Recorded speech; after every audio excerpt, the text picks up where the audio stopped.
Gerą dieną susirinkę į festivalio žodžio programą ir šiandien noriu Jums pristatyti žodžio programos svečią Viktorą Bachmetjevą, filosofą, Vytauto didžiojo universiteto profesorių, filosofinių knygų leidėją bei vertėją.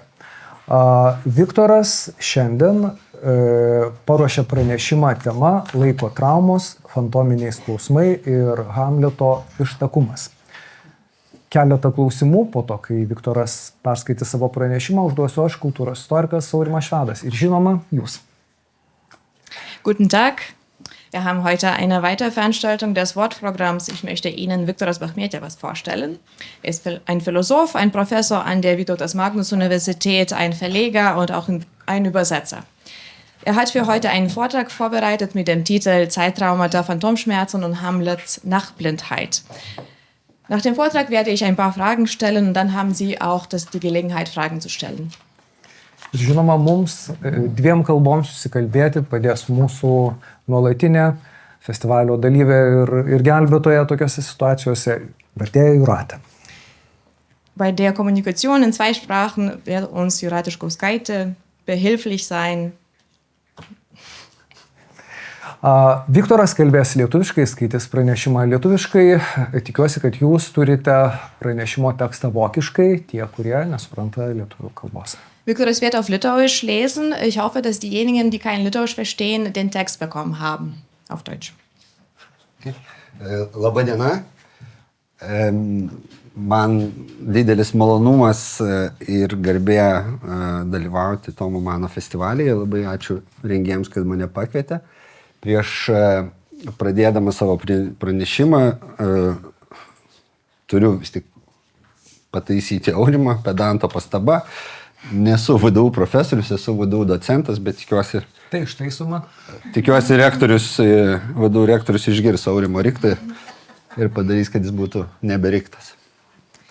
Guten Tag an alle. Das ist für mich eine große Freude und eine Ehre, hier zu sein. Ich danke den Organisatoren für diese Einladung. Bevor ich anfange, möchte ich noch einen Fehler korrigieren in dem, was Aurimas gesagt hat. Ich bin doch ein Pedant.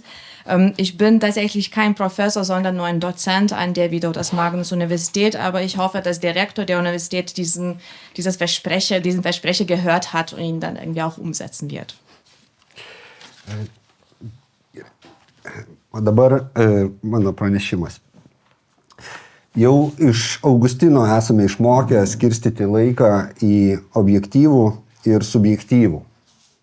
Objektyvių laikome išorinį, standartizuotą, išmatuojamą ir verifikuojamą laiką.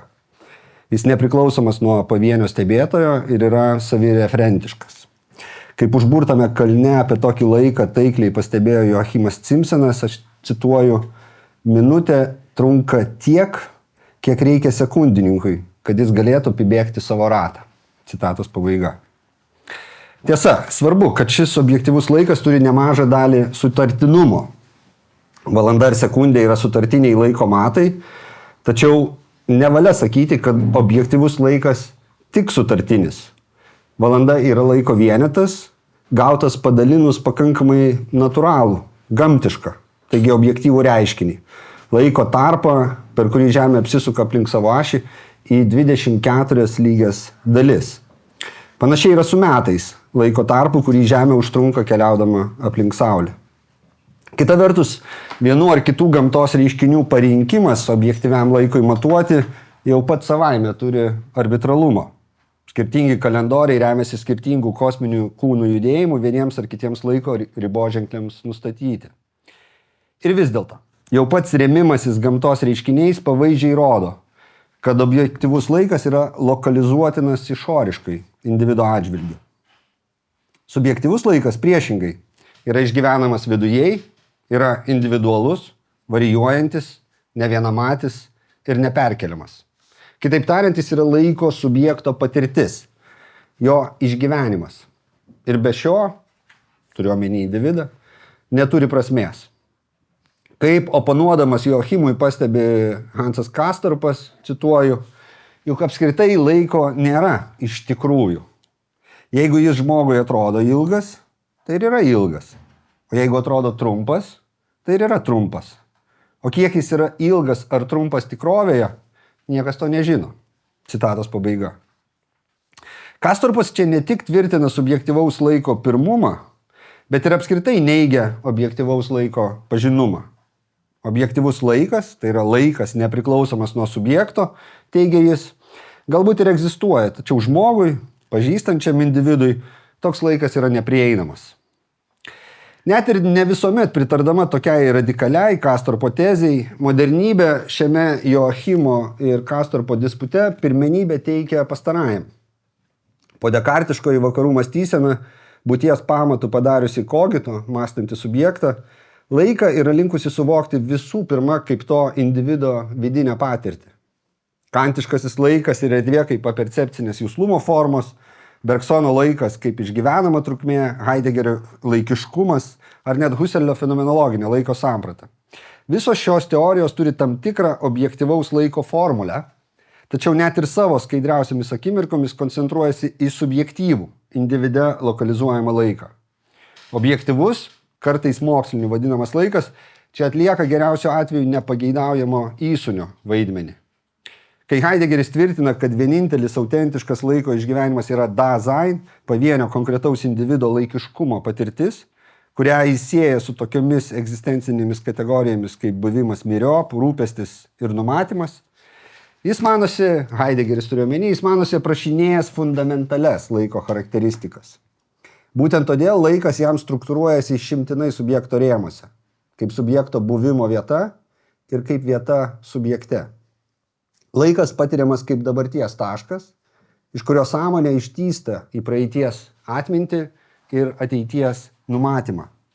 Tokia trinarė struktūra, laikas kaip dabarties taškas, ištįstantis čiuptuvais praeities ir ateities link, yra įkūnyta Dasein, kurią šis nešasi su savimi, lyg sraigė savo namelį. Objektyvus, arba Heideggerio terminais pasaulio laikas, tai yra šio Dasein egzistencinio laikiškumo derivatyvas.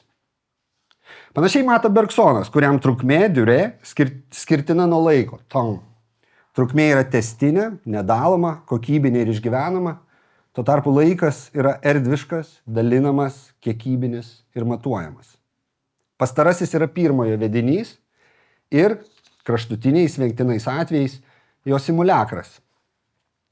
Net ir Husserlis fenomenologiją vaizdavęsis kaip grįžimą prie pačių daiktų, kaip jie yra, laiko suprato visų pirma kaip fundamentalios sąmonės struktūros dedamąją. Dabartis yra testinė ir išgyvenama kaip akimirka, o jos tesiniai, retencija iš praeities ir protencija ateities link, yra įrėminti tos pačios intencionalaus subjekto sąmonės. Ir vis dėlto, modernioji filosofija, pavertusi laiką individo egzistencinę kategoriją, ar bent jau suteikusi jam tokiam laikui pirmenybę, negali atsakyti į klausimą apie laiko disfunkcijas. Klausimą galėtume formuluoti taip. Jei laikas yra individo egzistencinė funkcija ar charakteristika, kaip įmanoma, kad jis tam pačiam individui tampa problema? Čia klausime ne apie tai, kaip laikas gali tapti filosofinio ar netgi egzistencinio tyrinėjimo objektu. Žinome, kad begalė individo vidujinių patirčių gali tapti filosofinė problema tam pačiam individui. Kitaip tariant, mąstantis subjektas gali užklausti savęs apie save patį, tą nuolat daro. Čia nesama paslapties. Klausimas, kurį keliame, yra kitas ir sakytume fenomenologinis. Kaip gali nutikti, kad individas jaučiasi asinchronę su laiku? Ar kraštutiniais atvejais, iš kur gali rasti suvokimas, kad sugriuvo ne tiek individo ir laiko santykis, bet kad pats laikas suiro, kad jis nebeatlieka jam numatytos funkcijos? Abi šios galimybės, viena asinchrono, kiti paties laiko suirimas, abi šios galimybės ir ypatingai antroji meta iššūkį laiko kaip vidinės patirties sampratai. Situacija mums be abejo gerai žinoma iš Hamleto. Garsioji jo frazė apie išnirusi laiką pirmojo veiksmo pabaigoje jau tapo priežodžiu, o ir šio gražaus festivalio tema. Tad paklauskime savęs, kągi Hamletas turi omenyje sakydamas išniręs laikas? Dezorientacija, kuri ištinka Hamletą, išgirdus šokiruojančias, tiesiog fundamentaliai jo pasaulį keičiančias naujienas, be abejo sietina su egzistenciniu, o tai reiškia individe lokalizuotinu pasimetimu. Tačiau pats laikas, kuris čia išnyra turiu omenys išnirimo, o ne išnykimo prasme, o ne pasirodymo prasme, nėra tik Hamleto laikas. Tai laikas, kuris ateina pas Hamletą iš išorybės. Sakytume, pats išorinis pasaulis įsiveržia į Hamleto egzistenciją ir ją iš pamatų supurto. Taigi laikas, kuris čia išnyra, nėra vidujybės laikas. Tačiau tai nėra ir objektyvus laikas kaip pirmojo vedinys.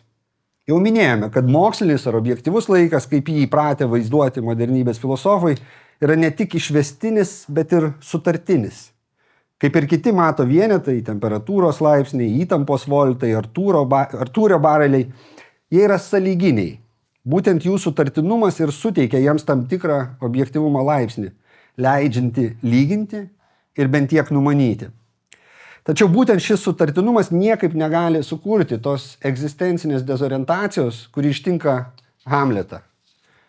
Panašu, kad mums reikalinga dar viena laiko samprata. Laiko, kurį norėčiau vadinti istoriniu laiku. Istorinis laikas nėra objektyvus laikas ta prasme, kad jis neturi tikslių sutartinių matavimo vienetų. Istorinis laikas matuojamas epochomis, slankiojančiamis, neskaidriomis, nepermatomomis žmogiško bendrabuvio paradigmomis. Robinui Collingwoodui, vienam žymiausių epochų teoretikų, epocha reiškia aplinką, kurią bendrai sukuria įvairios socialinės įtampos. Priešingi ar tiesiog skirtingi interesai, praktiniai veiksmai ir kasdienės kovos. Tokia aplinka ne tik nulemia, bet ir apriboja kiekvieno konkretaus individo mąstymą bei elgesį.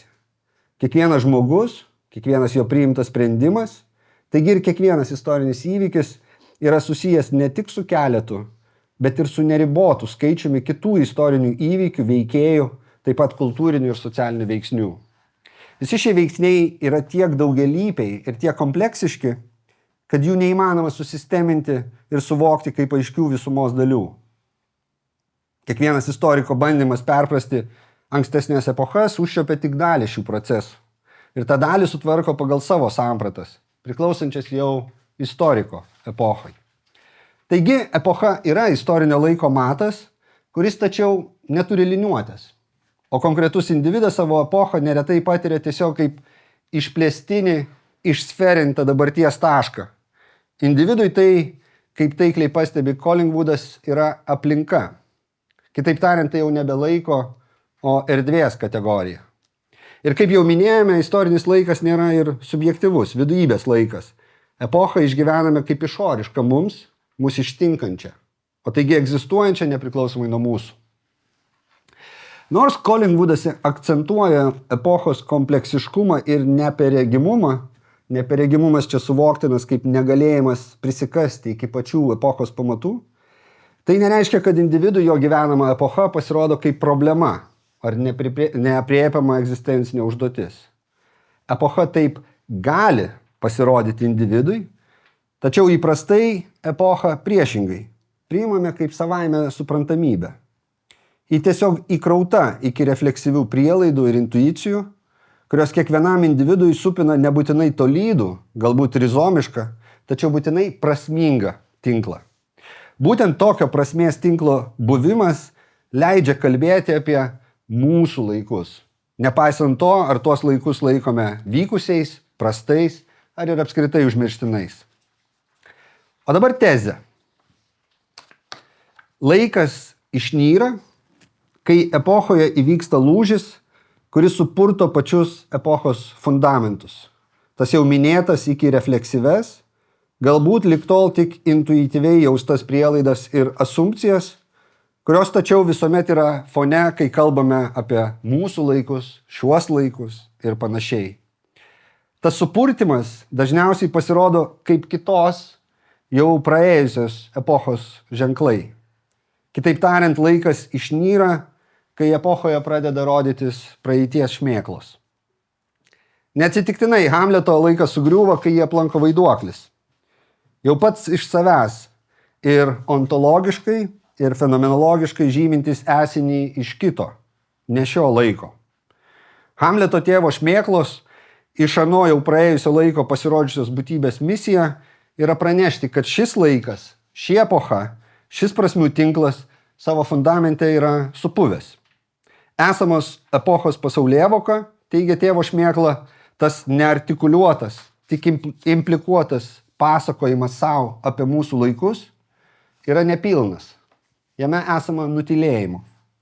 O to nutylėjimo svarba ta, kad jis slepia paslaptį apie mus pačius.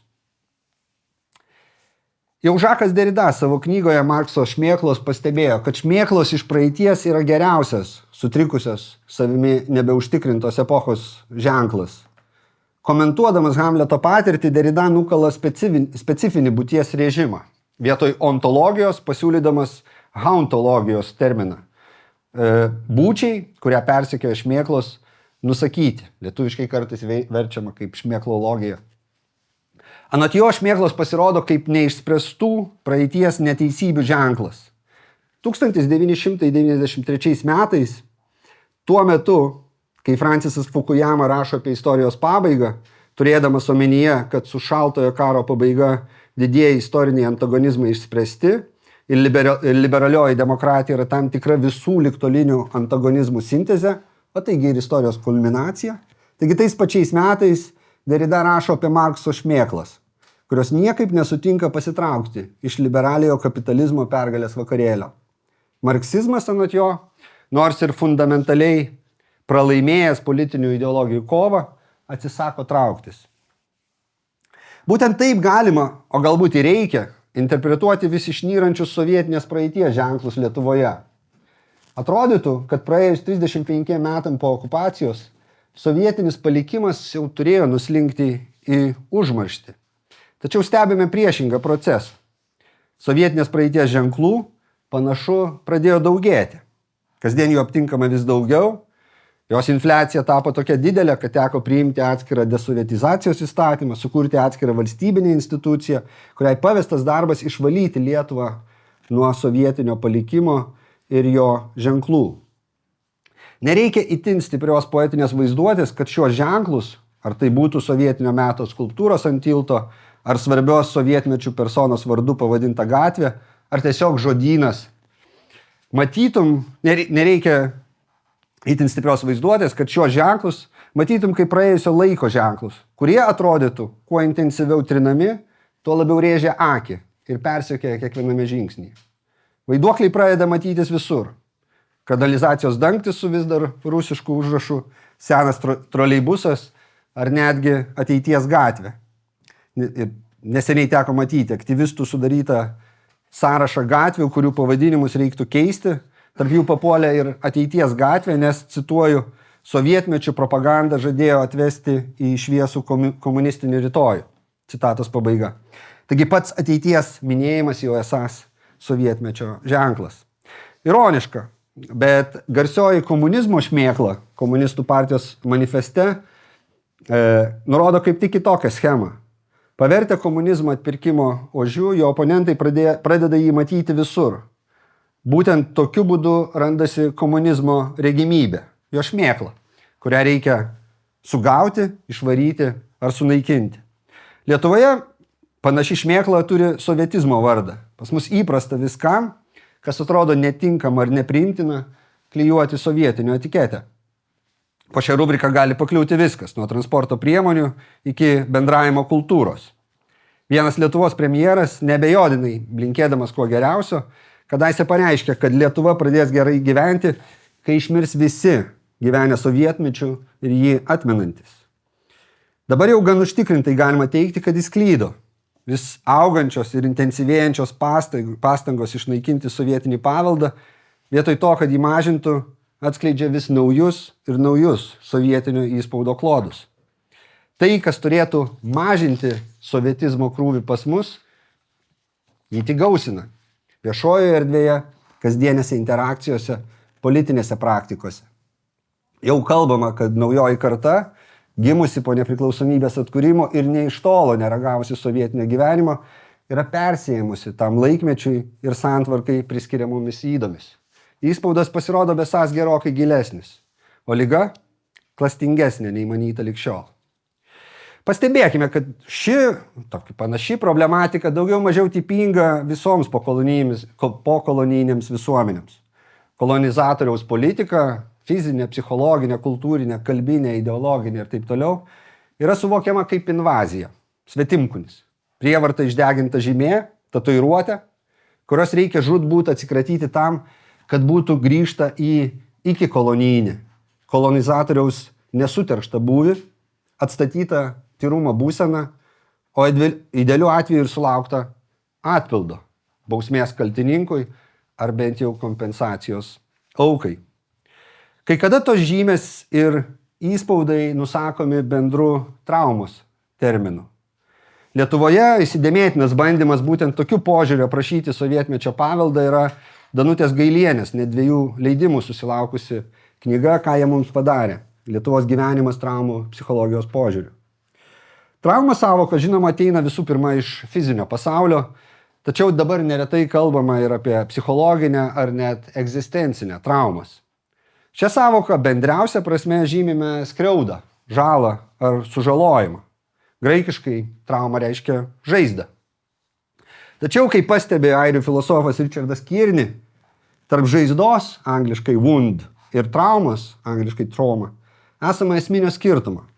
Žaizda užgyja ir neturi liekamųjų reiškinių ar pėdsakų. Jei užgyjus, neįmanoma pasakyti, kad jį kada nors buvo. Trauma, tuo tarpu, net ir užgyjusi palieka savo įspaudą. Randa ar ir didesnį ar mažesnį funkcijos sutrikimą, ar net ir kardinalų savitapatybės, saviidentifikacijos sukrėtimą. O todėl traumai negalima kelti to paties lūkesčio kaip žaizdai. Ji neišnyks. Kaip ir nėra prasmės bandyti panaikinti jos išorinius ženklus. Trauma nenaikinama. Ją mokomasi priimti, su ją mokomasi gyventi. Derrida šmėklų persekiojimą mato kaip etinę būseną. Skriauda buvo padaryta kitam, o aš esu kviečiamas tų šmėklų atstatyti teisingumą. Manau, kad vadovaudamasi būtent tokia jausena mes reaguojame į atrastus partizanų, neretai kankintų, išniekintų ir paslapčia palaidotų bendrame kape kūnus. Mūsų teisingumo, pagarbos taip pat, bet visų pirma teisingumo jausmas reikalauja parodyti jiems deramą pagarbą. Jų kova laimėjo, jiems padaryta skriauda atstatoma per tai, kad dabar jie užima deramą vietą valstybėje, už kurią jie kovėsi. Būtent tokiame kontekste net ir desovietizacijos procesą galima matyti kaip teisingumo siekį. Atkuriamojo arba atpildo teisingumo sąvoka yra reikšminga vakarų teisingumo teorijos dalis. Atstatyti padarytą skriaudą, atkurti sugriautą pastatą, kompensuoti padarytą žalą mums pažįstamos ir intuityviai priimtinos teisingumo formos. Derrida, kalbėdamas apie šmėklas kaip praeities priekaištus, reikalaujančius iš dabarties epochos etinio veiksmo ir įsipareigojimo, yra teisus, darydamas prielaidą, kad dabartis visuomet nešasi kaltę. Kiekviena epocha turi savo nuodėmę, kiekvienos namai stovi ant praėjusios epochos palaidojimų. Tai, kad šmėklos nesivaidena, tai reiškia, kad dabarties epocha išgyvena prasmės pilnatvės metą, kuris neabejotinai sietinas su naivumu ir su vienokia ar kitokia istorijos pabaigos iliuzija. Tik tokio naivumo vedamas lietuvių intelektualas Gintaras Beresnevičius galėjo pareikšti, kad, cituoju, gerai, jog Lietuva dalyvauja invazijoje į Iraką. Tai rodo, kad esame gyvybinga tauta. Citatos pabaiga. Šitaip gali pareikšti tik kultūros, kuri pagal apibrėžimą yra nekalta atstovas. Arba performuluojant mūsų terminais, kultūros, kuri gyvena absoliučiai bešmėkliškam pasaulyje.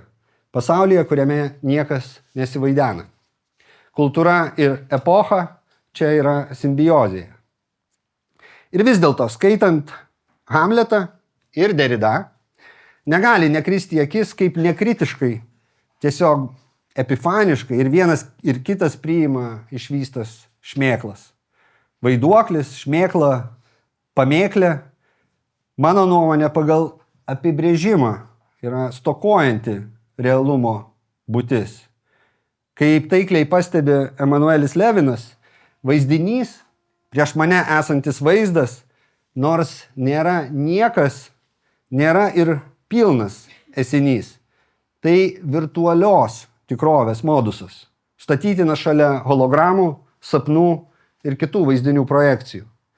Nereikia išmanyti virtualios tikrovės technologinių galimybių, kad suvokti, jog toks vaizdas ir vaizdas apskritai gali meluoti. Jis visuomet plokščias, stokoja gylio, kurio pasižymi pilnamačiai fenomenai ar reiškiniai. Ir todėl šmėkla yra įtartina pagal nutilėjimą. Tai ypatingai svarbu, kalbant apie šmėklas, kurios mums atneša žinią apie praeities neteisingumą ir traumas, kurias esame paveldėję iš ten. 2022 metais Rusijai pradėjus stambaus masto invaziją Ukrainoje, Vokietijoje, kaip ir daugelėje kitų Europos šalių, kaip ir Lietuvoje be abejo, prasidėjo debatai apie tai, ar reiktų siųsti pagalbą ginklais. Vokietijos diskusijose kai kurie politikai ir viešieji komentatoriai argumentavo prieš tokią pagalbą, atsižvelgdami į Vokietijos istorinės traumas ir Antrojo pasaulinio karo patirtį. Vokietija esanti nusikaltusi Rusijai, todėl tų komentatorių nuomonė esą neteisinga dabar padėti jos priešininkiai. Ir tikra tiesa, kad Sovietų sąjunga, kuri ir Rusija yra jos paveldėtoja, prarado karo metu apie 27 milijonus žmonių. Tačiau tai, kas atrodo pasimetė iš komentuojančių jų akiračio, buvo faktas, kad iš tų 27 milijonų apie 8 milijonai buvo ukrainiečiai. Iš 6 milijonų žydų žuvusių holokausto metu apie ketvirtis, 1,5 milijono buvo Ukrainos žydai. Man nekelia abejonių tų komentatorių nuoširdumas. Aš manau, kad komentuodami jie nemanipuliavo, o bandė vadovautis taip, kaip suprato istorinį teisingumą. Manau, kad istorinė trauma, į kurią jie referavo, yra tikra, reali. Taip, kaip realus yra skausmas, kurį mes kartais jaučiame. Tačiau tos traumos turinys, tai, ką jį bandė gydyti, ar bent jau atpirkti, buvo aiškiai konfliktuojantis su tikrove. Pati idėja, kad dabar nesikišime į agresiją, nes kadaise esame buvę agresoriais, nėra traumos perdirbimas. Greičiau priešingai. Tai atsisakymas ją priimti kaip savo gyvenimo faktą. Jos priskirimas prie neliečiamų, neaptariamų, kai kada sakome šventų, tai yra nekvestionuotinų dalykų. To pasiekmė, trauma, jos pasiekmės yra realios, tačiau niekas jau tiksliai neatsimena nei kas jas sukėlė, nei kaip ten buvo iš tikrųjų. Analogija su fantominiu skausmu čia visai produktyvi. Amputuota galūnė skauda, nors jos jau nebėra.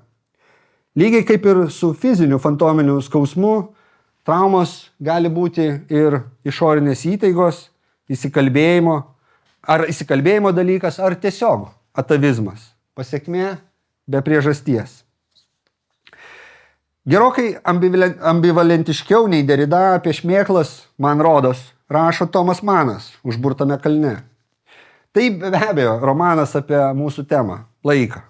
Pasakotojas tai artikuliuoja aiškiai, cituoju.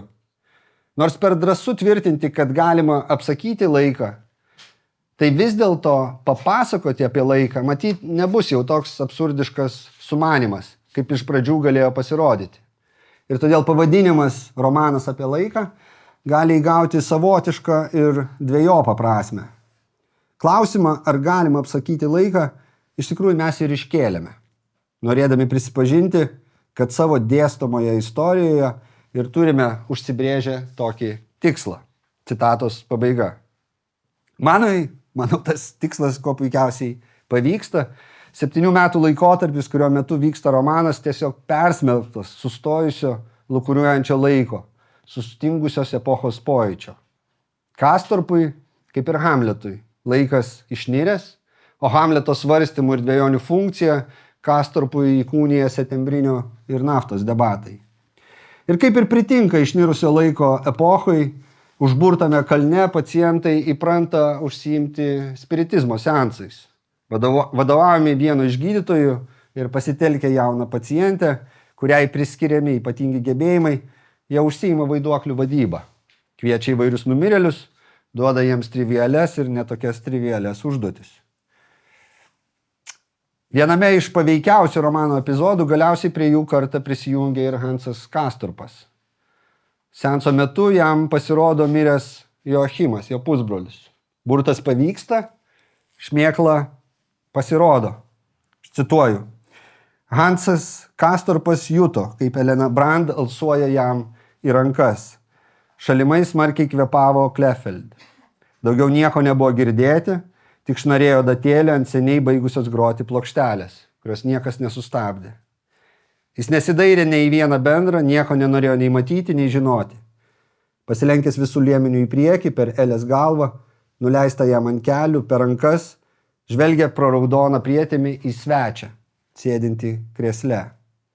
Akimirką atrodė, kad jam toj pasidarys bloga. Spazmas sugniaužė gerklę ir jis kelis kart sukūkčiojo. Atleisk, sušnibždėjo be garso, jo akis pasrūvo ašaromis ir jis nieko nebematė. Citatos pabaiga. Tačiau nepaisant to, kad kontaktas su šmėkla įvyko, Kastorpui tai ne pradžia, o pabaiga. Vaiduoklis reikalingas atsisveikinimui, išrišimui ir paleidimui, o ne naujai pradžiai. Nors ir pakartotinai raginamas daktaro Krokovskio, Kastorpas griežtai atsisako kalbinti pusbrolio šmėklą ir nutraukia seansą, uždegė šviesą ir atėmęs durų raktą išeina iš kambario. Man rodos, kad Manas mums čia rodo kitą būdą dorotis su šmėklomis. Taip, Hamleto ir Derida šmėklos turi konstruktyvų vaidmenį. Tačiau nevalia pamiršti, kad gyventi šmėkliškoje tikrovėje yra laikinės netvarkos požymis. Ir nėra jokios garantijos, kad šmėkla čia yra tiesos nešėja, net jei ta šmėkla yra artimojo vėlė. Kaip rašo Manas, cituoju, mirusiųjų grįžimas, tai yra ar tas grįžimas pageidaujamas, visados painus ir opus daiktas. Iš esmės imant ir tiesiai sakant, nėra ko nekalbėti, kad tai būtų pageidaujamas dalykas. Bet tai klaida. Tai blaiviai žiūrint taip pat neįmanoma kaip ir pats grįžimas. O tas ir paaiškėtų, jei tik gamta bent vieną kartą padarytų tokį sugrįžimą galimą. O tai, ką mes vadiname gedulu, galbūt yra ne tiek skausmas dėl to, kad mūsų numirėliai negali grįžti į gyvenimą, kiek dėl to, kad mes to norėti negalime. Citatos pabaiga. Pačios šmėklos pasirodymas dar nėra jokios anapusybės ženklas. Vaiduokliai ne tik informuoja, bet ir klaidina. O jų pasirodymas gali būti ne tiek sutrikusios epochos priežastis, kiek jos pasekmė, kolektyvinio spiritizmo seanso, saviįtaigos, o ne apreiškimo rezultatas. Ir jei taip, klausimas, kurį turime užduoti, yra ne vaiduokliui, o savo patiems. Ir pabaigai šiek tiek kultūros istorijos. Mano šeima savo vasarnamį Nidoje, Kuršių nerijoje praleido 1930-1932 metų vasaras. 1933 metais vasarį į valdžią atėjus naciams Tomas Manas buvo užsienyje. Paklausęs savo vaikų, jis nusprendė į Vokietiją nebegrįžti. Iš pradžių apsistojo Šveicarijoje. Taigi tą vasarą Manų šeima į Nidą jau nebenuvyko. Tačiau tą pačią 33 metų vasarą Kaune pas šeimą viešėjo jaunas prancūzų filosofas Emanuelis Levinas. Nežinia, kieno paskatintas oficiozinio nacionalistų žurnalo Vairas rugpjūčio numeryje, jis publikavo straipsnį, lyginantį dvasingumo sampratas prancūzų ir vokiečių kultūroje. Galbūt temą straipsnių jam pamėtėjo prieš 4 metus Davose, tai yra už Burto kalno veiksmo vietoje, vykęs prancūzų ir vokiečių filosofų savaitės seminaras. Šis buvo tęstinės pastangos susitaikyti tarp prancūzų ir vokiečių po Pirmojo pasaulinio karo epizodas. Levinas jame dalyvavo kaip prancūzas savo gero pažįstamo Martino Heideggerio kvietimu. Taigi, straipsnyje aptaręs tai, ką laiko prancūziško dvasingumo ypatumais, tai racionalus protas ir skaidrumas, ir vokiško dvasingumo variacijas, fenomenologija, psichoanalizė, gyvenimo filosofijas, Levinas taiga likusią trečią dalį paskiria Tomo Mano užburtam kalnui. Kalnas anot jo tai Europa, pasiligojusi, pasimetusi Europa, nei bežinanti, kur eina, nei besutirianti, iš kur atėjo. Reikalingas ženklas, išorės signalas, kuris išspręstų šią nežinomybę. Nuo pat romano pradžios aišku, kad vienintelis įmanomas sprendimas šiai nežinomybei – karas. Išnirusio laiko Gordijaus mazgą išspręsintis totaliniu viso ko sunaikinimu. Nors naciai tik atėję į valdžią, Levinas straipsnėje mini Hitlerio valdymą ar nacių valdymą kaip vokiškos dvasios nuokrypį ir nuosmukį. Su tuo akivaizdžiai nesutinka jo senas bičiulis Heideggeris, kuris vos prieš 3 mėnesius, tų pačių 33 metų gegužę, tapdamas Freiburgo universiteto rektoriumi, pasako garsėją kalbą apie Vokietijos universiteto likimą. Jis priešingai mano, kad laikas nebaigėsi, o tik prasideda. Mes stovime, sako Heideggeris, naujo dvasinio pasaulio pradžioje. Tai buvo paskutinis Levino vizitas Lietuvoje. Nacių valdžiai pilnai įsitvirtinus, kirsti Vokietiją tapo nebeįmanoma, o po karo Lietuva liko kitoje geležinės uždangos pusėje. Nors Heideggeris liko toje pačioje uždangos pusėje, Levinas su jo po karo taip niekuomet ir nebesusitiko. O 1936 metais dar vienas, mano manymu, nepelnytai primirštas vokiečių rašytojas Leonas Feuchtwangeris išleidžia galingą antihitlerinį romaną Apsišaukėlis Neronas. Tai istorija apie vergo tapimą imperatoriumi, manipuliuojant minę ir asmeninę charizmą. Viena gražiausių, išvalgiausių autokratinio, charizmatinio lyderio kilimo ir nuopolio alegorijų. Tačiau tais pačiais 1936 metais Feuchtwangeris aplanko Sovietų sąjungą, po kurio išleidžia savo vizito reportažą pavadintą Maskva. Nors giliai kritiškas Hitlerio ir nacistinės Vokietijos atžvilgių, Feuchtwangeris, pastebėjęs Stalino kultą Sovietų sąjungoje, laiko jį tikru ir užsitarnautų. Cituoju.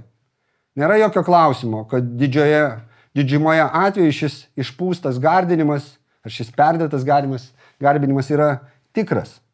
Žmonės jaučia poreikį išreikšti savo dėkingumą, savo begalinį susižavėjimą. Jie iš tiesų tiki, kad yra skolingi Stalinui viską, kuo jie yra ir ką jie turi. Citatos pabaiga. Kodėl aš pasakoju šias istorijas? Pasakoju šias istorijas todėl, kad 4 dešimtmetis po nacių atėjimo į valdžią, dar labiau nei užburtas kalnas, tai yra laikas prieš Pirmąjį pasaulinį karą, buvo tarpinis laikas. Tačiau tai niekaip neatėmė iš paskirų individų jų atsakomybės už savo poelgius ir pasirinkimus. Kiekviena iš jų veikia jų paskiros šmėklos, tačiau nei vienam iš jų nebuvo iš anksto nulemta paklusti šmėklos pasirodymui ar atsiduoti jai. Antonijo Gramsci, išnirusį laiką apmąstęs kaip interregnum, tam tikrą tarpuvaldį, apie tokį laiką rašė, cituoju, senasis pasaulis miršta, o naujasis dar tik kūrėsi. Dabar yra monstrų metas. Citatos pabaiga. Ir klausimas, kurį turėtume užduoti savo, ar tame pasimetime tie monstrai nesame mes patys. Ačiū.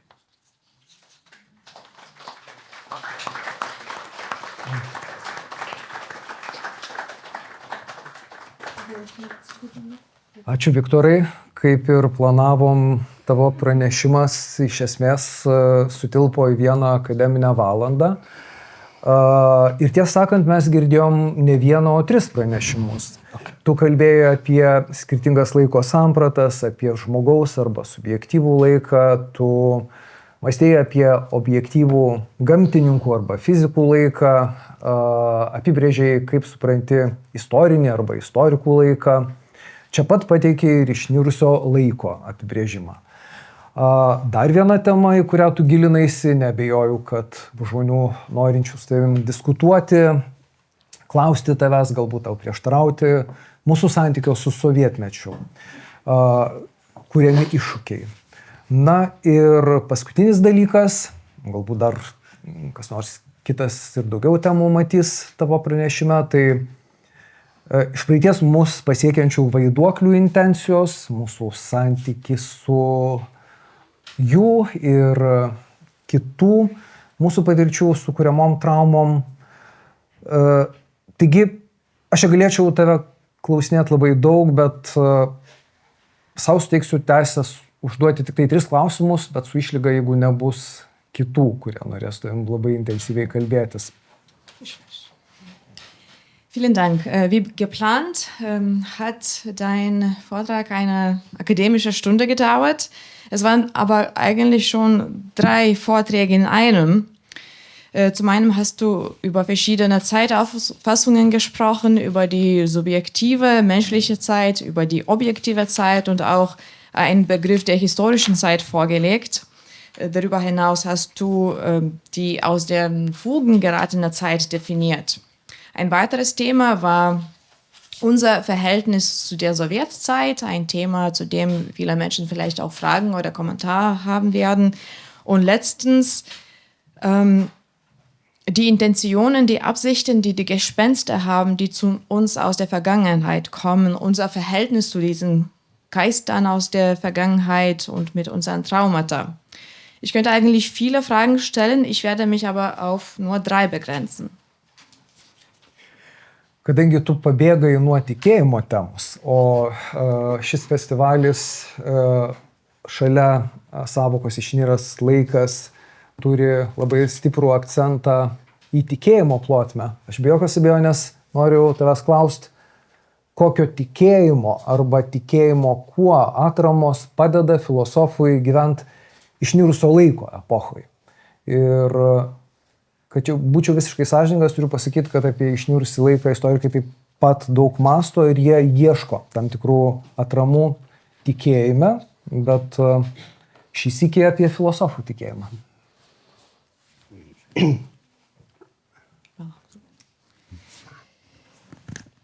Da du eigentlich vor dem Thema des Festivals geflüchtet bist, neben dem Thema Die Zeit ist aus den Fugen haben wir ja auch den Schwerpunkt auf den Glauben, möchte ich dich aber trotzdem darüber fragen, welche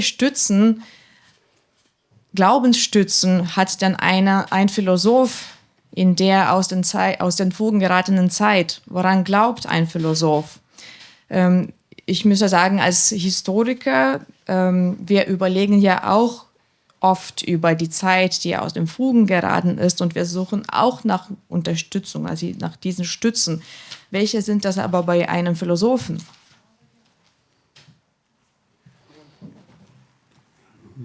Labai sunkus klausimas. Lengvas būdas išsisukti iš to klausimo yra pasakyti, kad filosofui tikėjimas nebūtinai reikalingas. Filosofas visai gerai jaučiasi abejonėje.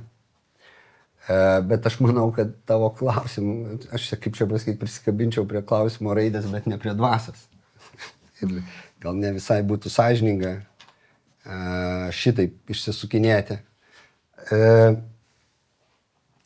Lygiai kaip ir negaliu rimtai kalbėti apie tai, kad... Gerai, aš dar pasakysiu dar vieną išlygą. Yra be abejo, kad kai tu kalbė apie tikėjimą, aš darau prielaidą, kad tu kalbė apie religinį tikėjimą. Nebūtinai. Nes jeigu ne apie religinį tikėjimą, kalba eina apie kažkokius įsitikinimus, tai be jokios abejonės aš tą pabaigoj link to nuvedžiau. Man atrodo, kad... Jo, gerai, aš sustabdykim ties religiniu tikėjimu. Tada pratęsim. Ačiū. Das ist eine sehr schwierige Frage.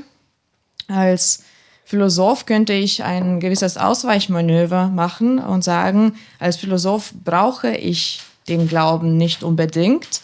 Ein Philosoph fühlt sich sehr wohl im Zweifel. Aber ich kann eigentlich an dem Geist dieser Frage gar nichts bemängeln und ich kann jetzt nicht wirklich ausweichen von dieser Frage. Aber wenn du mich nach dem Glauben fragst, dann verstehe ich diese Frage als eine Frage, die sich auf die Religion bezieht. Und Audemars sagte dann nicht unbedingt. Dann aber geht es über meine Überzeugungen, über meine Einstellungen. Und dazu hat mein Vortrag auch am Ende dazu geführt. Trumpas mano atsakymas apie jį aš į pabaigą kaip ir vedžiau link to. Suiręs laikas yra šmėklų metas, prieblandos metas. Ir tokiu metu yra labai svarbu nesileisti šmėklų įviliojamam į tą prieblandą kaip į normalią būseną. Tai, man atrodo, ta užuomina apie virtimą monstrais yra būtent tai. Šmėklas reikia vestis į šviesą. Reikia nebijot praeities. Reikia nesileisti užhipnotizuojamam jos. Tai nereiškia, kad reikia niekinti praeitį toli gražu. Priešingai, ją gerbti, bet gerbti ją atsivedant į bendrą pokalbį. Aš išėmiau iš teksto vienos iš versijų.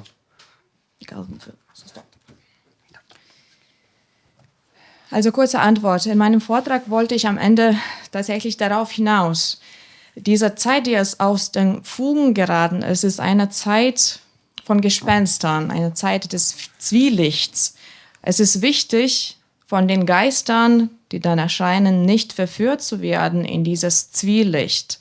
Und dieses Zwielicht dann nicht als einen normalen Zustand zu verstehen. Die Gespenster, also im Gegenteil, die Gespenster müssen ins Licht gebracht werden. Man sollte keine Angst vor der Vergangenheit haben, nicht von ihr hypnotisiert werden. Klar muss man Respekt haben, aber dieser Respekt kommt dann in Form eines Gesprächs.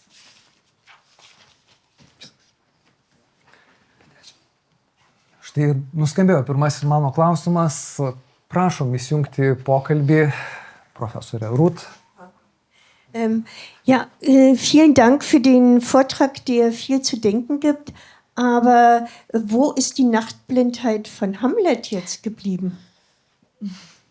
Ačiū šį pranešimą, kuris tikrai sukėlė man labai daug minčių, bet kurgi dingo Hamleto vištakumas? Man Jūratė sakė, būtinai bus klausyti, kur tas Hamleto vištakumas? Jūratė hat mich schon gewarnt, dass diese Frage auf jeden Fall kommt. Wo bleibt denn die Nachtblindheit? Man atrodo, gal tikrai būtų dar porą sakinių apie tai padėję, bet visos mano užuominos apie tai, kad vaiduokliai gali klaidinti, yra būtent apie tai, kad Hamletas visiškai nekritiškai priima šmėklą. Ir ir pasakysiu, Aurimui norėjau pasakyti, bet nutilėjau, tai yra apie tai,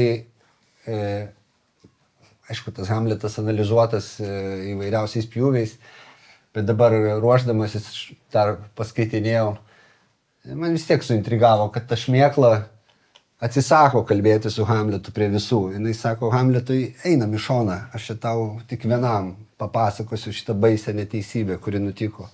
O kodėl kiti neverti žinoti? Juk Hamletui būtų gerokai lengviau.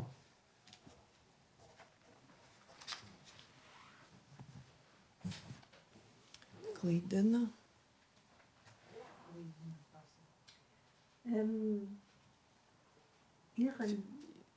Führen in die Irre. Ja, natürlich hätten ein paar Sätze dazu schon geholfen, das zu verstehen, aber ich glaube, in meinem Vortrag gab es schon viele Hinweise darauf. Ich glaube, dass das Verhältnis von Hamlet zu dem Gespenst ein sehr unkritisches Verhältnis ist. Und Hamlet wird dann in die Irre geführt von ihm. Hamlet wurde natürlich schon aus vielen verschiedenen Perspektiven analysiert, aber ich habe trotzdem das Werk nochmals gelesen, als ich mich vorbereitet habe. Und das fand ich dann auch sehr interessant. Dieses Gespenst, der Geist des Vaters, will mit Hamlet nicht in Anwesenheit von anderen reden. Er sagt ja, komm zur Seite, komm zu mir.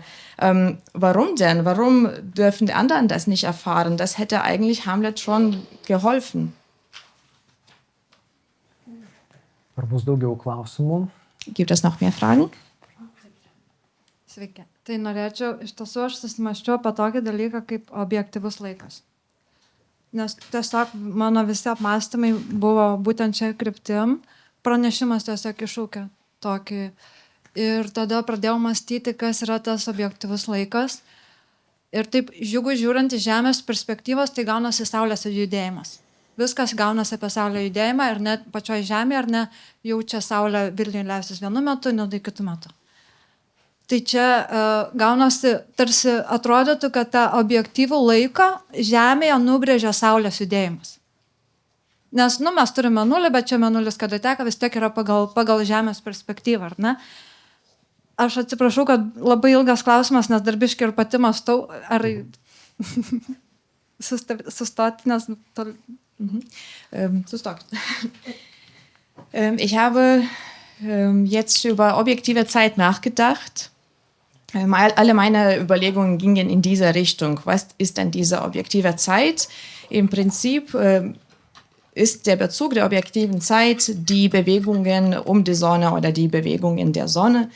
Also bezieht sich die ganze Zeit, objektive Zeit darauf. Die Zeit auf der Erde wird durch die Sonne definiert.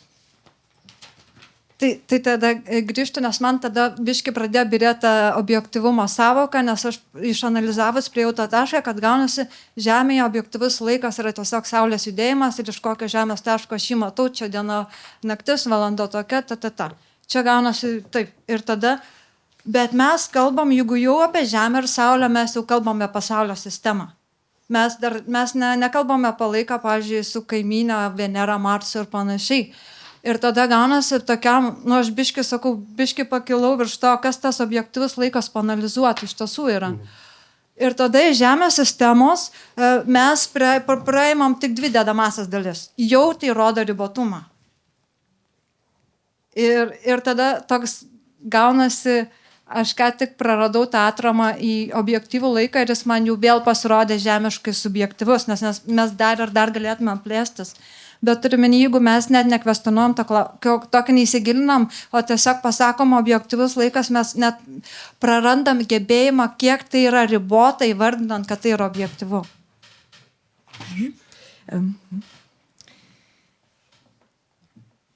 Also ist bei meinen Überlegungen habe ich dann verstanden, dass diese Objektivität dann eigentlich auch zerfällt.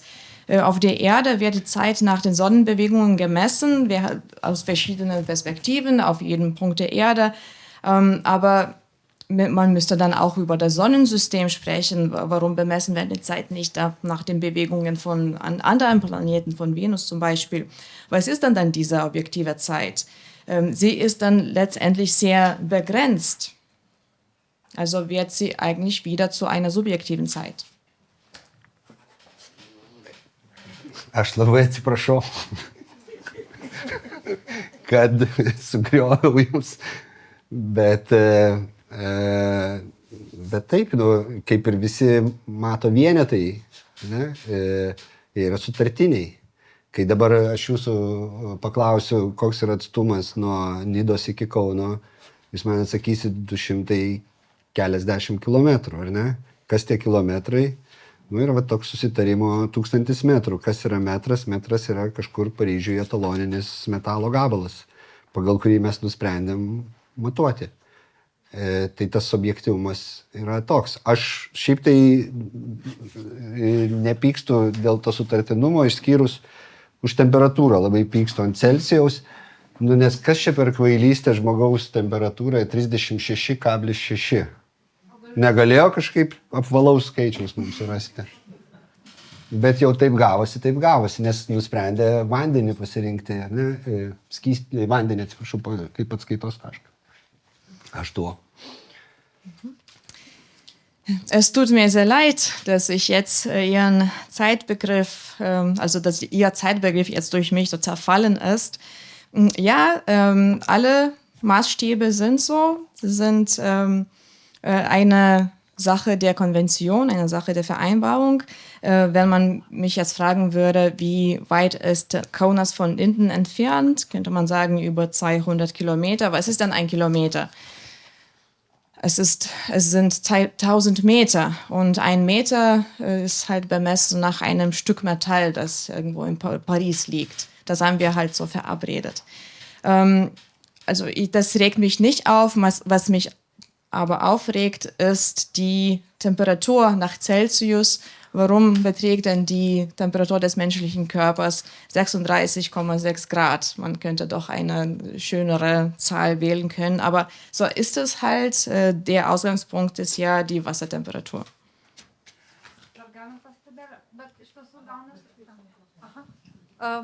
Galbūt, aš suprantu, tas dalykas sąlyginimas ir panašiai, bet tas kaip pasakymas vien objektyvus, ar ne, jisai tokį atneša, tarsi tai labai tvirtą ir, kažkokią garantiją, kaip sakom, tarkim, asociacija, kad tai kažkokią garantiją, bet galbūt norėtųsi pasakyti, kad iš tiesų, kai mes pasakom objektyvus, labai reikia savo priminti, kad tai yra labai ribota. Ir būtent jeigu aš prarandu, kalbėdamas apie objektyvumą, tą ribotumą, va čia, man atrodo, atsiranda kažkoks susidarimas, kažkokiam siauram dėžutį.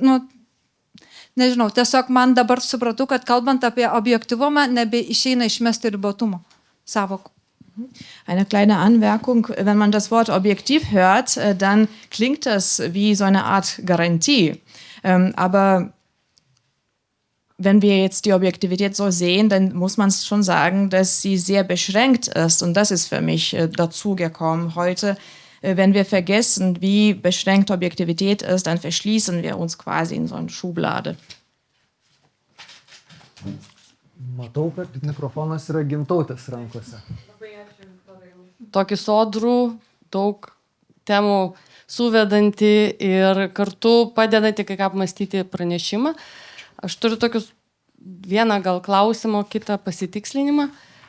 Tai tas pasitikslinimas būtų, man labai patiko, kad įtraukė į sovietmečios šmėklų ir visas tas mūsų aktualijas. Ar aš teisingai suprantu, kad gal nereiktų zulinti ir tada tos šmėklos savo ramiai gyventų ir jų nedaugintumėm? Tai čia. O kitas labai trumpas, iškart pasakau, man gal ne visai įtikino ta Beresnevičiaus citata. Ar kaip tik ne kažkokios šmėklos verčia eit kažkur užkariaut, ką nors dalyvaut. Tai vat gal galėtum išplėtot, kodėl manai, kad kaip tik čia ta nekalta sąmonė ir bešmėkliškumas ir idiliškas laikas veda, o ne kažkoks šmėklų, nežinau, neigimas ar dar kas nors. Ačiū labai. Geras. Danke für den sehr dichten, vielschichtigen Vortrag, der einen zum Grübeln auch führt. Eine Frage und eine vielleicht Vergewisserung. Es war sehr wichtig, dass du über dieses Gespenst der Sowjetzeit in Litauen gesprochen hast. Sollte man aber eigentlich dann nach dir an diesen Gespenstern nicht mehr feilen, nicht mehr sich mit ihnen nicht mehr auseinandersetzen und dann geraten sie in Vergessenheit und stören uns nicht. Und die zweite Frage bezieht sich auf Beresnevičius Zitat. Sind das eigentlich nicht die Gespenster, die ein Volk, eine Nation in einen Krieg führt? Warum meinst du, dass es eine Aussage ist, die in einer gespensterlosen Welt gemacht wurde? Tai ačiū labai už abu klausimus. Dėl pirmo klausimo, ko aš tikrai nenorėjau pasakyti ir labai sąžiningai, aš nenorėjau pasakyti, kaip reikia daryti, nes jeigu sąžiningai, aš nežinau. Ir labai gerai, kad tu paklausai, nes aš rašydamas galvojau, tikrai gali nusiskaityti, kad aš kritikuoju ir tai darau vienpusiškai. Aš suprantu ambivalentiškumą šitos situacijos. Aš jame esu pats, kaip individas. Ir todėl aš nežinau atsakymą. Jeigu sąžininkai, aš nežinau. Bet aišku, man įdomu tai, kad kuo toliau nuo okupacijos, logika tarsi sakytų laiko patiną turėtų uždėti, nustumti, o jinai kyla. Ir aišku, galima pakalbėti apie tai, kad be abejo naujas geopolitinis kontekstas šmėklas neaktyvavo, jeigu nori. Ir galbūt tai atsakymas, bet galbūt tai aš nesu tikras, nes yra kita tema, nežinau, ir lietuviška be abejo, bet žymiai labiau nelietuviška holokausto tema. Ne, kur čia ne mano išradimas, tyrėjai tą rodo, kad žymiai jautriau, skausmingiau atrodytų ir žymiai radikaliau išgyvena holokaustą tie, kurie negyveno jo metu. Palikuonis, antra, trečia karta, atrodo, kad ta trauma nesitraukia, o iškyla kažkokiais naujais, labai intensyviais pavydalais. Aš nesu tikras, ar čia mūsų reakcijose į sovietinį paveldą tos pačios schemos. Aš, tokio pranešimo rėmos ir negali, ir čia iš tikrųjų reiktų ne tiek spekuliuoti, kiek imtis tyrimų, ar ne? Bet ko tikrai aš nenoriu pasakyti, kad nereikia kažko daryti, arba reikia kažką daryti. Bet kaip politinio recepto aš neturiu. Man be abejo norėtųsi jautrumo, jau atsargumo, tokio, žinai, kai eini ir žinai, kad po kojom labai daug kaulų gali būti, tu labai jautriai dedi kiekvieną pėdą, ar ne? O dabar, man atrodo, mes truputį esam tokį pagavę įkarštį. Čia į pirmą. Danke für beide Fragen. Bezüglich der ersten, was ich nicht wollte, ist, dass man denkt, dass ich weiß, was zu tun ist. Ich kann das zugeben, ich weiß nicht, was die Antworten sind. Es ist trotzdem eine gute Frage. Man könnte denken, dass ich das Vorgehen einfach einseitig kritisiere, aber ich verstehe schon, dass die Situation ambivalent ist und ich bin ja auch selbst als Individuum mit drin. Ich habe keine Antworten. Ich finde es aber interessant, dass je weiter man sich von der Sowjetzeit, von der Okkupationszeit entfernt, man würde glauben, es sollte sich so eine Zeitschleier darüber legen, aber es ist im Gegensatz. Sie kommt immer mehr zum Vorschein. Natürlich werden die Gespenster auch durch den jetzigen politischen Kontext wieder herbeigeführt. Und es gibt auch ein weiteres Thema, das Thema von Holocaust. Das sind jetzt nicht meine Gedanken. Forscher haben gezeigt, dass Holocaust eigentlich am schmerzhaftesten von Menschen erlebt wird, die zu der Zeit nicht gelebt haben, also von den Nachkommen von Holocaust. Dieses Trauma, es weicht nicht. Ich weiß nicht, ob es jetzt das gleiche Schema ist als in Bezug auf unser Verhältnis zu der Sowjetzeit. Man sollte hier vielleicht weniger spekulieren und einfach das untersuchen. Aber auf jeden Fall weiß ich nicht, was zu tun ist. Ich habe kein politisches Rezept. Ich würde mir aber wünschen, dass wir mit mehr Vorsicht vorgehen. Es ist ja ein bisschen so, als ob man auf Knochen treten würde, als ob man Knochen unter den Füßen haben würde. Und im Moment sind wir eher unvorsichtig. Ir antras klausimas, labai geras ir sudėtingas klausimas. Aišku, kad tai yra mano interpretacija. Aš atsimenu, skaičiau tą tekstą Beresnevičiaus tai jau virš 20 metų.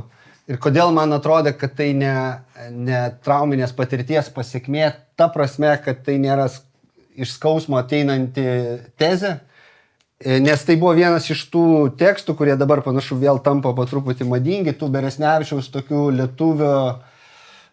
lietuviškos tapatybės, tų tokių manifestinių tekstų, kuriam rašoma ten apie mes ten paribio tautą, mes ten vyčiai bėgam ir tokia. Ir ta Irako invazija, kuri tuo metu buvo didelė aktualija Lietuvoje, paminėta kaip tokia vat kaip argumentas, parodymas. Tai tema, jam tai iš vis tas karas buvo, bent jau tam tekste. Tai buvo ne teksto tema, o greičiau. Kita vertus, be abejo, aš dabar paklausęs tavo klausimo, aišku, kad esama mokyklų, kurios sako, kad apskritai bet kuri tapatybė yra traumos pasiekmė. Kitaip tariant, tai, ką Beresnevičius bandė aktyviai artikuliuoti, bent jau tuose savo tekstuose, kuris ten tą naująją lietuvišką tapatybę bandė artikuliuoti, tą galbūt tada ir būtų galima interpretuoti kaip traumos pasiekmė, bet čia jau ne iš to, apie ką aš kalbėjau, kur pas mane vis tiek šitam tekste bent jau trauma yra skausmo, skaudančios vietos kažkokios tokio išdavo. O čia jau būtų labiau bet kokio sukrėtimo plačiaja prasme pasiekmė. Ir tada taip galima interpretuoti, kad tai irgi trauma. Die zweite Frage ist wirklich sehr gut, weil sie kompliziert ist. Natürlich ist es lediglich meine Interpretation. Diesen Text habe ich noch vor 20 Jahren gelesen. Warum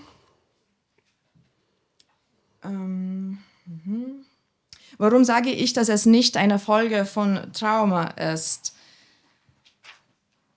Beresnevičius hatte damals geschrieben, der war auch so, seine Texte waren in Mode.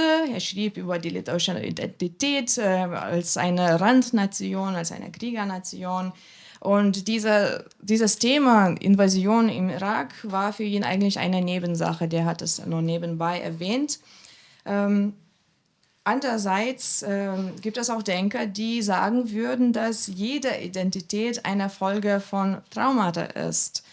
Man könnte es also auch in dieser Hinsicht sehen, dass die Artikulation der litauischen Identität durch Beresnevičius schon eine Folge von einem Trauma ist. Einem Trauma im Sinne von einer Erschütterung. Ar bus dar Antanai? Gal galima mikrofoną Antanui?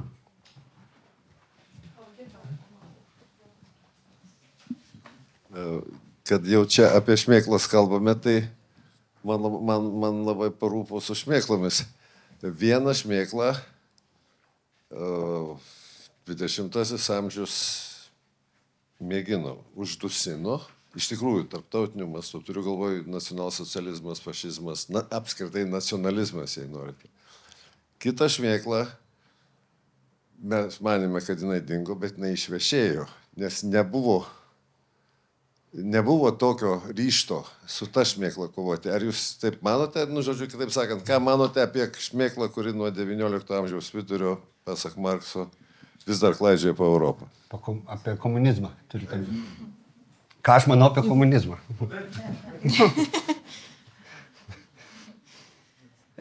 Da wir schon von Gespenstern sprechen, wollte ich noch die 2 Gespenster benennen.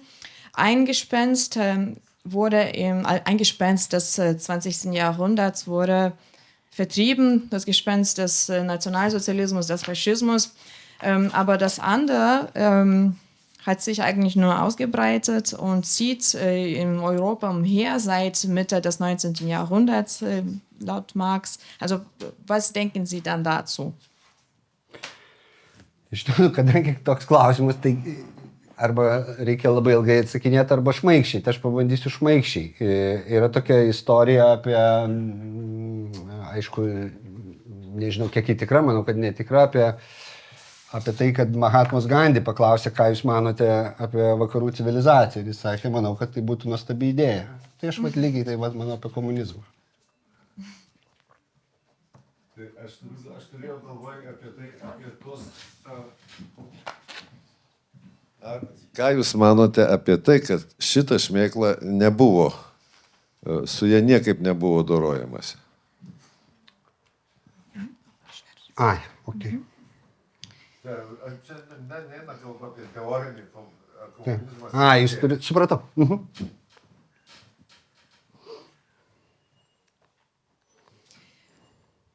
Auf so eine Frage müsste man entweder sehr lange antworten oder eine witzige Antwort geben. Ich versuche, eine witzige Antwort zu geben. Eine Anekdote vielleicht. Mahatma Gandhi wurde gefragt, was er von der westlichen Zivilisation hält. Und er antwortete dann, ja, sie wäre eine schöne Idee. So ist auch mein Verhältnis zum Kommunismus. Und dann hat Athanas Gelius nochmals gesagt, dass er jetzt meinte, wie ist denn die Meinung von Viktoras zu der Sache, dass dieses zweite Gespenst, das Gespenst von Kommunismus, nicht vertrieben, nicht ausgerottet wurde, also dass es weniger Bemühungen gab. Aš nežinau, man yra gal klaidingas įspūdis, kad mes truputį kitaip vartojam šmėklo sąvoką, nes aš tai sakyčiau, kad 20 amžiuje mes turėjom ne šmėklo komunizmą, mes turėjom realius eksperimentus, bandymus. Nuo Jugoslavijos iki Sovietų Sąjungos, nuo Kubos iki Kinijos, Vietnamo ir tikrai daug valstybių išsibandinėjo. Aš nekalbu apie kiek buvo atsiklausta tų valstybių piliečių, ar jie nori ar ne, bet tokie bandymai vyko. Ir šia prasme jie buvo visai nešmėkliški, jie buvo labai labai realūs. Šmėkla, jinai turi tą, ką aš užsiminiau, virtualumą, jinai neturi to, kas filosofijai vadina aktualybę. Tuo tarpu komunistiniai eksperimentai buvo labai aktualūs, jie buvo realūs, jie turėjo materialų įsižeminimą ir ekonominį, ir fizinį, ir žmonių gyvybės tai kainavo ir visa kita. Tai dėl to aš nesakyčiau, kad 20 amžiuje šmėklos klajojo komunizmo, aš sakyčiau priešingai, buvo labai realūs bandymai. Bet aš spėju, kad jūsų klausimas yra labiau apie tai, kad štai nacionalsocializmo eksperimentas buvo po fakto įvertintas ir vienareikšmiškai pasmerktas, tuo tarpu tarsi kažkas panašaus turėtų nutikti su komunizmu ir to nėra nutikę. Tai aš manau, kad taip, ta prasme, kad nėra nutikę. Dabar ar aš manau, kad turėtų tas pats būti nutikę, aš nesu tikras. Lygiai kaip aš ir nesu tikras, kad, na taip, nacionalsocializmas, tai tikrai toks įkrautas žodis, bet kad dabar nacionalizmas yra vienareikšmiškai pasmerktas, dingęs ir nebegrįš, aš nesu toks tikras. Europoje kalbame apie nacionalizmo sugrįžimą, apie, sako, vadinama paprastai tai radikaliais dešiniaisiais vienokia ar kitokia forma ir sakykime, kol kas konsensusas yra, kad tai kažkaip tai nepriimtina, bet akivaizdu, kad šitas faktorius jau politinis yra ir jisai randasi ir didėja. Aš nežinau, ar čia pasmerkimas yra produktyviausia strategija. Aš taip atsakysiu, bet jau po to galėtum pasakyti. Gerai, padiskutuoti. Jau čia politologija tokia prasideda. Ja. Eigentlich ist das jetzt ein bisschen irreführend, weil wir vielleicht ein unterschiedliches Verständnis von Gespenst haben. Ich glaube nicht, dass es im 20. Jahrhundert ein Gespenst des Kommunismus gab. Es waren tatsächliche Experimente, Versuche, die in vielen verschiedenen Ländern gemacht wurden, von Sowjetunion bis zu Kuba, Vietnam, China und so weiter. Also es waren Versuche, die mit diesen Nationen gemacht wurden, abgesehen dessen, ob die Bürgerinnen und Bürger das eigentlich wollten. Also ist das kein Gespenst. Es war sehr real. Gespenster sind ja eigentlich virtuell. Sie haben keine Aktualität. Und die kommunistischen Experimente waren aktuell, real. Sie waren physisch und wirtschaftlich und kosteten vielen Menschen auch das Leben. Also würde ich nicht sagen, dass es im 20. Jahrhundert ein Gespenst des Kommunismus gab, sondern es gab Versuche, Experimente mit dem Kommunismus.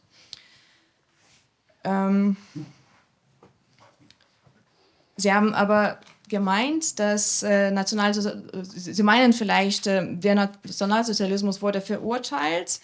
Müsste man denn warum wurde sowas auch nicht mit dem Kommunismus gemacht? Ja, es ist tatsächlich nicht passiert.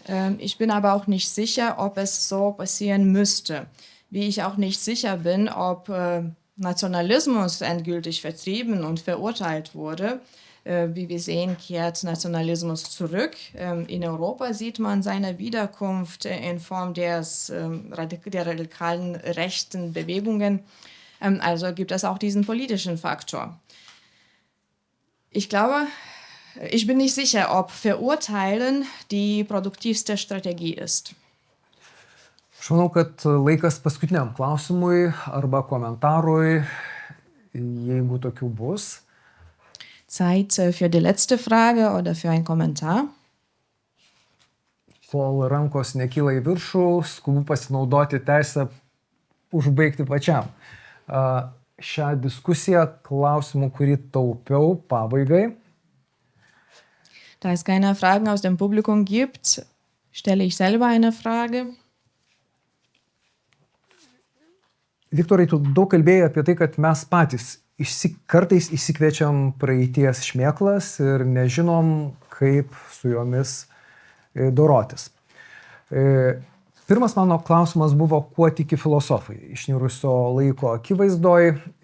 Istorikai tiki, kad įmanoma surasti pasakojimus, kurie apjungtų pradėjusias viena nuo kitos tolti arba keistai viena kitos atžvilgių elgtis praeities, ateities ir dabarties dimensijas.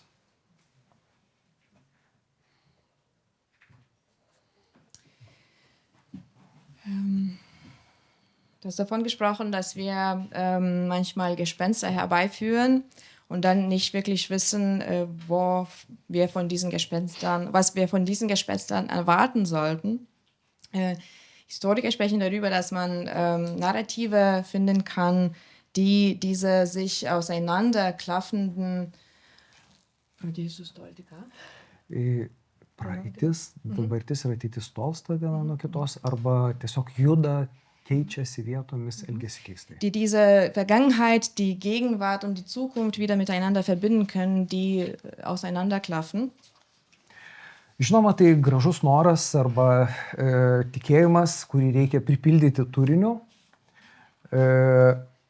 Ir nepaisant to mūsų gražaus tikėjimo, klausimas, kaip gyventi su pralaidžiomis sienomis tarp dabarties ir praeities, su praeities vaiduokliais, kurie šmirinėja po mūsų namus ir mūsų gatves, kaip šį gyvenimą pripildytą praeities šmėklų vėl padaryti įmanomų gyventi.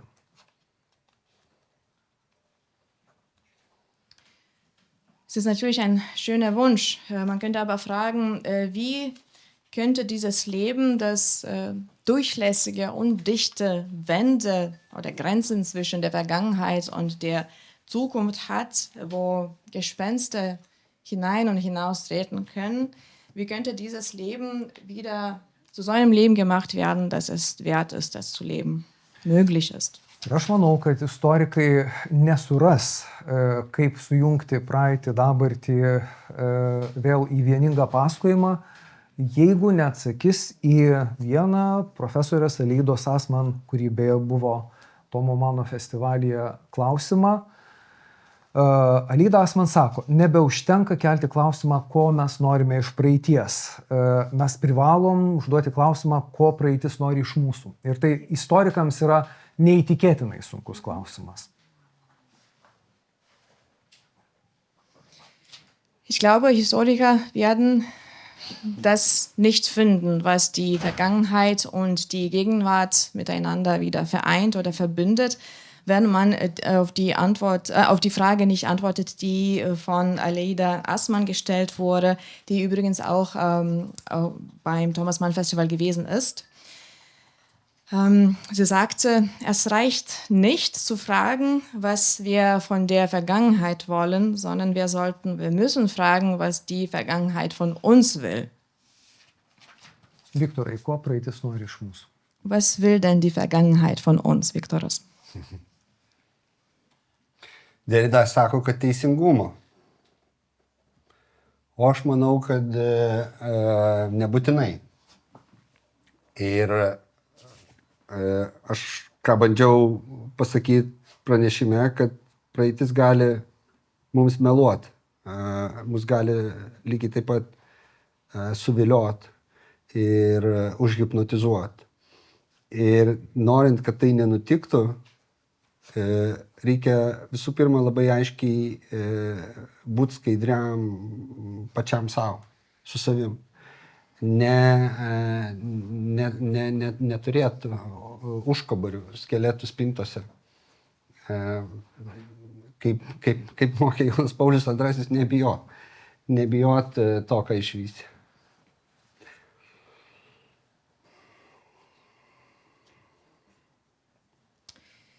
Derrida würde sagen, Gerechtigkeit. Ich glaube aber nicht unbedingt das. Was ich sagen wollte mit meinem Vortrag ist, dass die Vergangenheit manchmal auch lügen kann. Sie kann verführen, sie kann hypnotisieren. Und damit das nicht passiert, müssen wir für uns selbst transparent sein. Wir müssen Integrität haben, keine, wie man sagt, keine Knochen in den, im Keller haben. Und Leiche im Keller, ja. Danke. Und wie Johann Paulus II. Sagte, hab keine Angst, fürchte nicht. Nes kitaip yra pavojus, kad mes nebegyvensim dabartį, mes gyvensim praeitį. Ir aišku, per daug patogus pavyzdys, bet tai, ką dabar daro Rusija, yra būtent tai. Leidžia savo praeities vaiduokliams dominuoti ir valdyti dabartį. Aš nesiimu komentuoti tų vaiduoklių reikalavimų pagristumo, kiek jie ten verifikuotini ar ne. Aš manau, kad labai daug apmaudo, resentimento tarp specifinės dalies Rusijos gyventojų yra tikro, bet apie skausmą, kurį aš kalbėjau, jis yra tikras, nesumeluotas. Bet tai niekaip negali pateisinti dabarties veiksmų. Būtent tai ir kuria tą išnėrusi laiką, kur mes sakom, čia iš kitos epochos. Šitie veiksmai yra iš kito laiko. 19, ar mes sakom, 20 vidurį mes norim atkurti, ar dar kažką. Ir aš nenoriu pasakyti, tą pavyzdį duodu su šiokia tokia abejonė, nes čia dabar, kadangi labai aišku yra tas karas ir, žodžiu, yra blogoji pusė, yra geroji pusė, tai nei kiek nekomentuodamas to karo, aš tą pavyzdį duodu, norėdamas pasakyti, kad čia nėra išimtinai tik kažkaip Rusijai būdingas dalykas, bet kuriai visuomeniai tai gali nutikti. Gali nutikti, kad leidžiam praeities vaiduokliams užimti mūsų dabartį. Ir tai nėra teisinga prieiga. Sutrumpinti.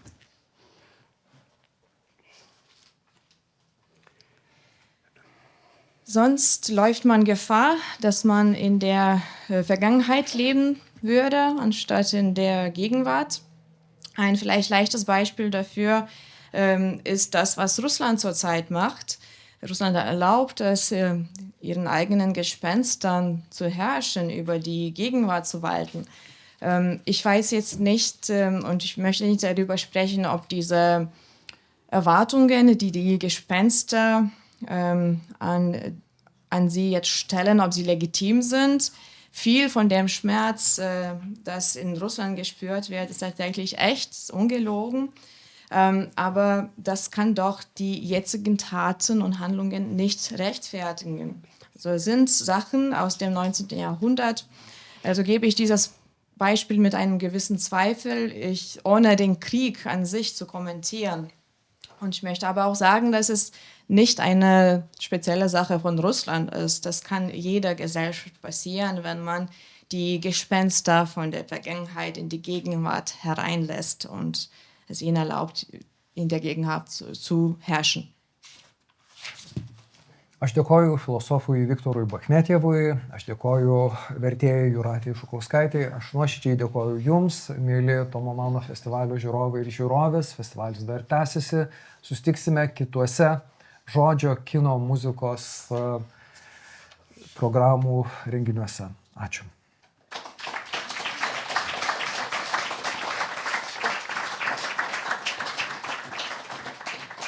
Ich bedanke mich bei Viktoras, ich bedanke mich bei der Übersetzerin und Dolmetscherin Jūratė Žukauskaitė und bei Ihnen, liebe Zuschauerinnen und Zuschauer. Das Thomas Mann Festival geht weiter. Es gibt weitere Veranstaltungen im Kino- und Musikprogramm. Also sehen wir uns wieder. Ačiū. Ačiū, Jūrate.